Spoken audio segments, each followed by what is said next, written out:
দেখো আজ তাহলে তোমাদেরকে আমি পড়াবো শৈলক্ষে বৃষ্টিপাত। শৈলক্ষে বৃষ্টিপাত পড়াতে গেলে কি তার মধ্যে শৈল কথার অর্থ কি? শৈল কথার অর্থ হচ্ছে পাহাড়, আর ক্ষেত কথার অর্থ হলো বাধা। অর্থাৎ পাহাড়ে বাধাকে যে বৃষ্টিপাত হয় তাকে এক কথা আমরা শৈলক্ষে বৃষ্টিপাত বলি। সেটা কিভাবে হচ্ছে তোমাদেরকে এই বেঞ্চের মাধ্যমে দেখা আমি বুঝাচ্ছি। এই বেঞ্চটাকে যদি আমি একটা পাহাড় ধরি তাহলে কি হচ্ছে, পাহাড়ে প্রথমে বলেছি পাহাড়ে বাধাকে যে বৃষ্টিপাত হয়, অর্থাৎ জলীয় বাষ্পপূর্ণ বায়ুর গতিপথে যদি কোনো পাহাড় থাকে, অর্থাৎ জলীয় বাষ্পপূর্ণ বায়ু এইভাবে বায়ু কি হচ্ছে যেতে যেতে যেতে যেতে কি হচ্ছে বাধা পাচ্ছে পাহাড়ের গায়ে, এবং বাধা পাওয়ার ফলে কি হচ্ছে জলীয় বাষ্পপূর্ণ বায়ু যাচ্ছে এবং এখানে বাধা পাচ্ছে পর্বতের দেওয়ালে, তাই তো? বাধা পাওয়ার পর কি হচ্ছে না এই বায়ুটা হালকা হয়ে উপরে উঠে যাচ্ছে, তাই কি না?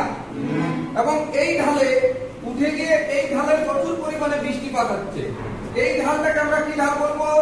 প্রতিপাত ঢাল বলবো। প্রতিপাত ঢাল বুঝা গেল কি বললাম?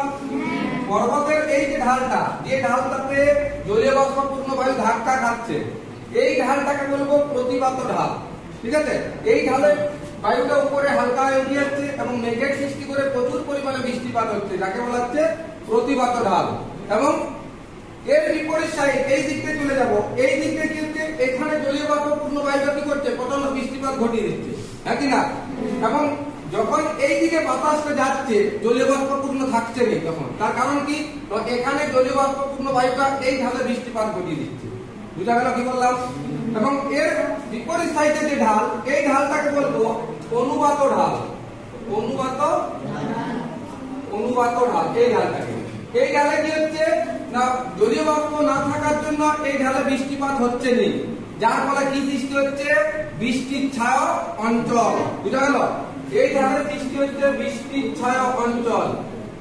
বৃষ্টির ছায়া অঞ্চল এই ঢালেই অবস্থিত ভারতের একটি বৃষ্টির ছায়া অঞ্চল হচ্ছে শিলং, মেঘালয়ের শিলং। এবং এই ঢালে অবস্থিত হচ্ছে প্রতিপাত ঢালে চেরাপুঞ্জির মৌসিনরাম, যেখানে পৃথিবীর সব থেকে বেশি বৃষ্টিপাত হয়। তাহলে তোমরা বুঝতে পারছো প্রতিপাত ঢালে জলীয় বাষ্পপূর্ণ বায়ুর ফলে বৃষ্টিপাত হচ্ছে প্রচুর, এবং সেখানে প্রচুর বৃষ্টিপাত হওয়ার জন্য মেঘালয় রাজ্যের চেরাপুঞ্জির মৌসিনরাম হচ্ছে পৃথিবীর সব থেকে বেশি বৃষ্টিপাত হচ্ছে।